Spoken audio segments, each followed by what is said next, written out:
Hello, എല്ലാവരും വിഷുവിന്റെ തിരക്കിലാവില്ലേ? എന്താ പരിപാടി? വിഷുവൊക്കെ അല്ലേ, അപ്പൊ ചക്കവറക്കല്ലാണ് കഴിഞ്ഞ മുറ്റത്തെ ഒരു നല്ലൊരു ലാവുണ്ട്. ആള് മുത്തശ്ശിയായിരുന്നു കേട്ടോ. പക്ഷെ എല്ലാ കൊല്ലം നമുക്ക് കുറച്ച് ചക്ക വരും. ചക്ക എന്ന് പറഞ്ഞാൽ ഇങ്ങനൊരു ചക്ക ഉണ്ടല്ലോ, പഴുത്താലും സൂപ്പറാണ്, അതേപോലെ തന്നെ വറക്കാനും കൂട്ടാൻ വയ്ക്കാനും ഒക്കെ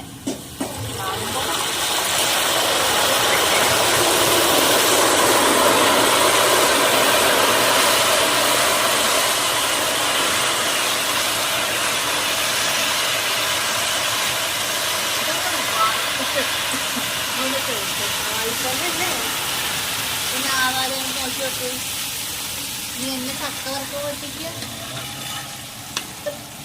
ചക്ക വറുക്കുന്ന എക്സ്പേർട്ടാണ്.